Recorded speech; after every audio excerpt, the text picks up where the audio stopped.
everybody, my name is Dark. Today I bring you a new video type, and that is ranking Resident Evil games to find out which one is the best. And on screen you'll see the pros and cons listed out. We'll go over each of them, and I'll tell you which one that stands out the most to me. Now, a lot of you have the same pros and cons because they basically have the same flaws and successes. So we'll go over them quickly. We're starting off canonically with Resident Evil 0. The pros list is partner system. This is where the partner system was introduced, with Billy being Rebecca Chambers' partner, and you could swap in between. It also had a better inventory management system, and the health system was simple. Those are some of the good parts of the Resident Evil 0, and I'm doing a walkthrough also alongside this video. Now the cons, as you notice, there's a lot of them, but I named the top 3 off the top of my head. And that was tank controls. The controls were staticky and very, very weird.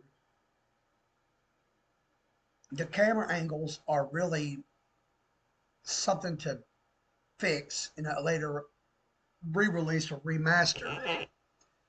And then there's no indication of your health on screen except for watching your character limp when they enter the caution or danger state. Beyond that, it's a total guess shot. This game, although it's a really good game, I rank it down low because Resident Evil 0 canonically came out years after Resident Evil 1 and 2, and 3 for that, and maybe 4 for that matter. But Resident Evil ranks low on my list, and this list is going to be only the numerical entries, not the Code Veronica and the other two. I can't think of them off the top of my head. So, putting that out there. Next is Resident Evil HD. This is where it all started, back on the PS1. The pros for this is, again, well, it had a sort of partner system, though you didn't really have a partner to help you out through some of the puzzles. The other characters would come in and help you at opportune times. Again, the inventory management system was actually really good. It also had a storage crate, which I didn't list here, which I forgot to. The storage crate system. The health system was actually revolutionized at this game. It was really hard to determine whether you were in the caution state or the danger state, but that's what it went down to. There was no character swapping system. I don't know why that's shown on there. That's just what I guess I copied and didn't mean to. Now the cons are the same as Resident Evil 0. Same problems. Very little to do to actually show that it's changed. So with that brings down that with Resident Evil 0. I'd give them to a D rank. This is a personal preference discussion. You may have different discussion. If you do, leave them down in the comments below. I'd love to hear your thoughts on it. But right now, Resident Evil 0 and 1 rank a D in my list. The next one is Resident Evil 2. This is where the things started picking up a little bit for Resident Evil. Although back in the original game, they still had the tank control problems. They still had the camera angle problems. They started to get a good feel for the system, for where it works. Now these are for the Resident Evil 2 remakes, but pretty much the same thing. They introduced the third person cam to the Resident Evil 2 story with a remake. Had an easier management system or inventory management system. Both characters had intersecting stories at certain points. They also had their own partner characters that at times would help the main character out. Whereas Leon, you had Ada, and with Claire you had Sherry. But at times, both stories would intersect in some way, form, or fashion. You also had improved graphics and models. Now, that being said, there's one thing on this list that really happens with me when I play this game. And it's why I tend to stay away from it because at times it wigs out on me. Don't know why, but it does. But the cons are it can be a little bit harder at times. If you land your shots, it'll do adaptive difficulty and crank the difficulty up a little bit. If you start missing your shots, it'll start to decrease difficulty by a slight margin. The control, once again, their controls are not the best. They do tend to wonk out at times. If you at times notice that sometimes I've tend to notice when you're aiming your gun and you're trying to hit a fast moving target, it don't really want to track that target too well. But that's just the way it goes, I guess. The save system. Now, this is the problem I had. The save system tends to bug out when you don't have Game Pass Ultimate or PlayStation, whatever you want to call that thing. It tends to wonk out because it's trying to save to the Resident Evil server, but it doesn't want to match up. I've had numerous problems with this feature. It was really aggravating at times when you have to save or run off a auto save. It can really mess you up. But with all the bad things, I rank it at a B. Now, we're moving on. Resident Evil 3. Same thing with RE2, third person cam, easier inventory management. Both characters do have intersecting stories at times, same with graphics. But the thing about it is both the stories were reworked in both of the games. They were reworked to a more modern version of the game. It really revolutionized Resident Evil 2 and 3 at the time when it was taking place. Again, same problems I have with Resident Evil 2 remake. Can be a bit harder at times. Controls can wonk out, and the save system bugs out at times when it can't get a stable connection. I've experienced it. You may not have. I have. Therefore, it gets the same ranking. A B. Here comes the. This is what put Resident Evil on the map, in my opinion. A lot of people's opinion as well. Resident Evil 4. This is where the inventory management system was perfected. Partner co-op is a lot easier to manage in this game. Controls and camera are in sync with each other. Health display is system, and actually the entire system is great. It revolutionized because it had an on-screen, as you play, health monitor on the lower right-hand side. And this goes for both versions, Resident Evil 4 Original and Resident Evil 4 Remake. And it actually expands on the story.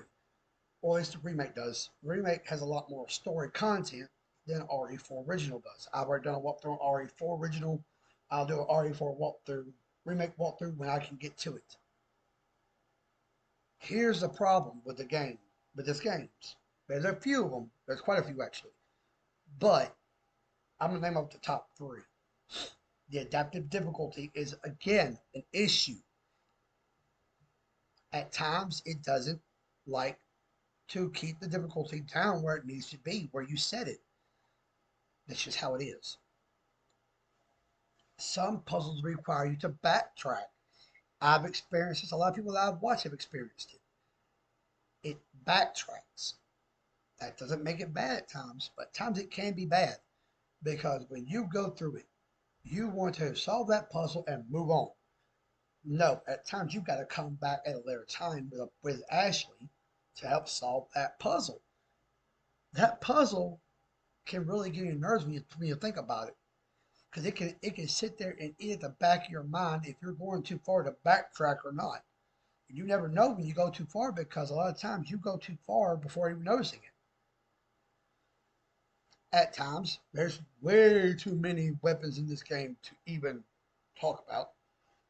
And they also took one weapon out of the game that they honestly should have kept in, and that's the PRL 412. They took it out. That was in the original game when the game first came out. When you beat professional difficulty, I don't know if it's still in the game. It may not be. I've not done the professional. I'm a little hesitant to even try it on that one. And then there's a very small problem with Resident Evil 4. I'm not going to go into it. If y'all want me to make a video about the problem with Resident Evil 4, let me know down in the description below. Here we go. The meat and potatoes to some people, Resident Evil careers, my wife included. Resident Evil 5. What can I say about this game? Well, there's a lot, actually. Pros. The story is great. I'm not going to lie. The story's great. It continues off on what happened between RE4.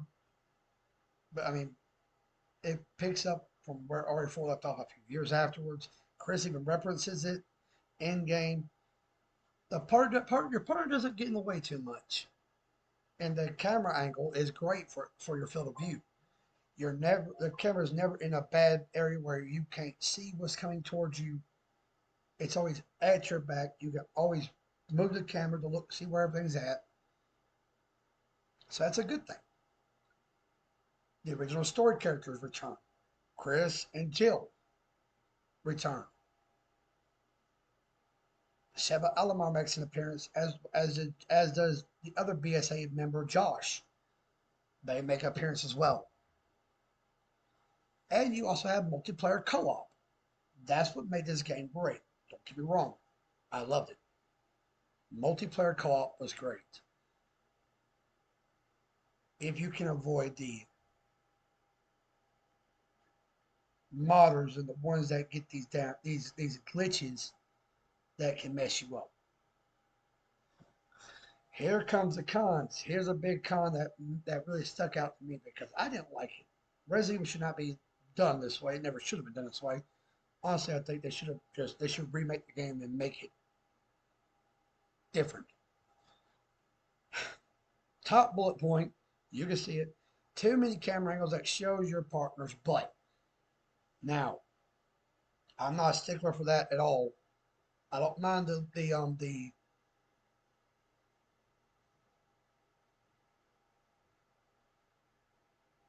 audience pleaser. I don't mind it. It's just not for me. I don't think it belongs to a Resident Evil game. The inventory was confined to the D-pad. And that's the only problem I have with the inventory. You only had 9 slots. You didn't have an extended inventory. You had to manage it, put what you want in there, and hope to God you had enough ammo to support yourself, or health pickups for that matter. Like I said, low inventory slots. And at times the difficulty doesn't seem to match what you set it to, and it didn't. A lot of times you're playing on easy or regular, and you feel like you're playing on professional. No, that's not how it's done. And we come to the real part about this one that I can't stand. It's aggravating. It made Chris look like an idiot. Unrealistic boulder punching main character, Chris, the boulder punching superhero, smacked the damn boulder in the volcano, I know 5, 6, 7, 8, 9, 10 times. No person realistically is going to punch a boulder. You're going to break your hand. That's just how it is. You don't make a person that looks like that do that. And then other myriad of problems I've seen glitches pop up in my playthroughs.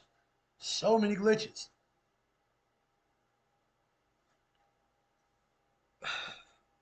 I'll rank this as a C. Sorry, but too many cons outweigh the pros. Resident Evil 6.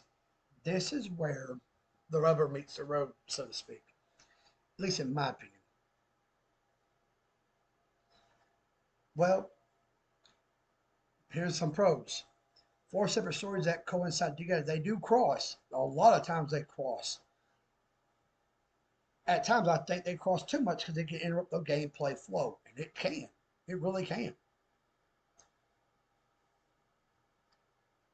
Then you have better. Oh, they made that inventory system great. A little sensitive, but otherwise great. You can carry a lot of ammo, you can carry a lot of weapons, you can carry everything you need to carry to keep your butt alive. Then we had the third person camera turned. It was there for 2, 3, 4, 5, 6. I honestly enjoyed I actually enjoyed the third person camera angles. You can see everything in your field of view on the screen. You ain't got to worry about what's coming up behind you because you can turn around real quick. You got it and be done with it. Now here's the cons. Again, the stories can be interrupted by trying to match on the fly with intersecting stories, between the characters. I've seen it happen with Leon's story, with Chris's story, with uh, Jake's story, and with Ada's story. I've seen it happen across all four. It's annoying because the co-op part of the game is really finicky. At times it shows you matching, and at times it don't match you, even though it's showing you a match. Now the inventory can wig out at times because I pick the wrong weapon or item. It's done to me more times than one. I go to pick like my shotgun, it goes over to the sniper rifle. I don't want that. I want my shotgun. Anyway, chapter end system needs to be reworked, and point system needs working. Yes, they both do. I didn't understand why you were working to get a good score on the chapters, just be rewarded with a weird dog tag, or the points never add up to what you did. You were trying to go for these high value upgrades, and find out you need a lot more than what you got when you feel like you picked up a lot during the chapter. I don't know. And at times the story can be hard to follow. At times the story can be hard to follow, especially when during the flashbacks. Chris, for example, his flashback can get you all turned around because you're all of a sudden in Lithuania, then you're in Tokyo, then you're back. I don't like going back and forth between the time frames. It makes my head hurt. I'd rank that at I rank this one up on the B tier also. Sorry, and I didn't rank RE4. RE4 would be A rank. RE7, Biohazard.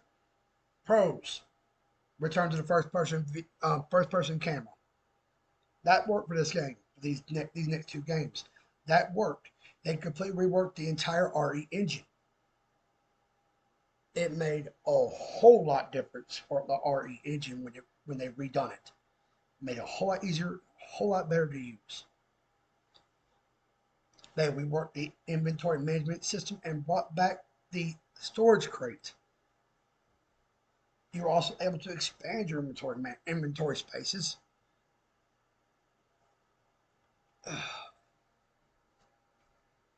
They also brought back ways of obtaining some items via the little mysterious coins that worked as a reward system. I loved it. It worked just fine. I've already done walk through RE7, and I'll link that down in the description below, along with my RE0 will be linked down in the description below. Also it'll also be at the end screen. So there if you want to take a look at it. Now, and also here's another good part was the on-screen feedback of your damage when it happens. You actually get the on-screen feedback. Your screen will turn red when you are in the danger state. I have witnessed it myself. You actually can see when you're about to die, which makes it a whole lot easier to manage your health. Now, I only got 2 cons of Resident Evil 7. Reason why? There's only 2 problems I had. Lots of hand holding. Where do I start with that one? Yes, there's a lot of hand holding in Resident Evil 7. I mean, a whole lot. Now, I get it. They did that to make it easier for people who've never played Resident Evil before to manage it. That's cool. Then you have the story can be lacking at times, as well as weapon selection. Well, understandable. You're in the U.S. You're not outside of the U.S. using military grade hardware.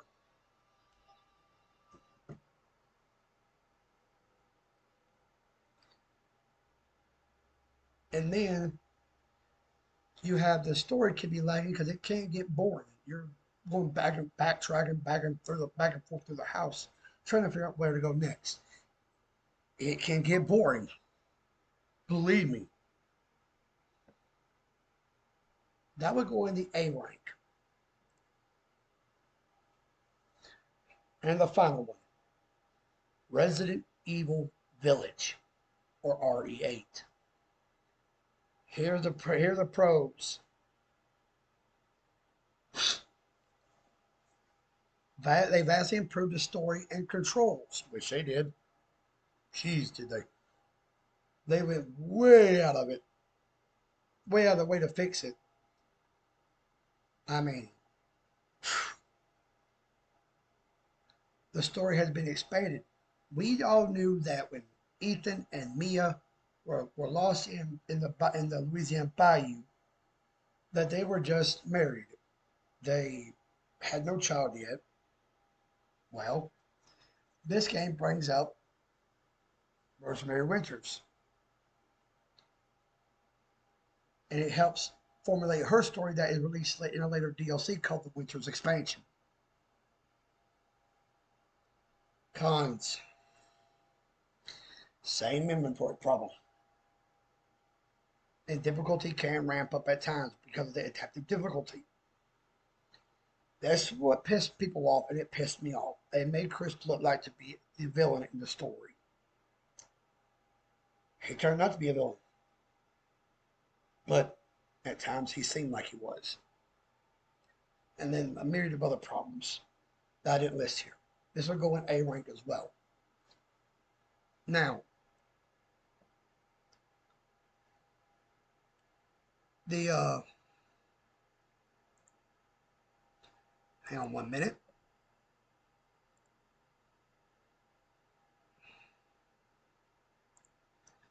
Now, I'm going to tell you which game I think is the best. You may not agree with me. Then again, you might. Who knows? I'm picking Resident Evil 4. Resident Evil 4 had one of the best stories in the game. It really revolutionized Resident Evil as a game series as a whole. They changed a lot of things up. They took the tank controls out completely. They were gone. And then they changed from first person to third person. And then they really revamped the inventory management system. Gave you a lot of weapons to choose from, but didn't make you keep them. You could interchange them out, you could sell them, and you can get new ones. With all being said, my favorite, this is personal opinion, the one that stands up the most, Resident Evil 4. Thank you, everybody. That has been my TED Talk for the best Resident Evil game. I hope you all have a good night. Again, winner is Resident Evil 4. Thank you, Capcom, for all the years of Resident Evil games, preparing us for what may eventually come down the road here in the real world. I am your host, Dark. I will see you in the next video. Have a great day, everybody.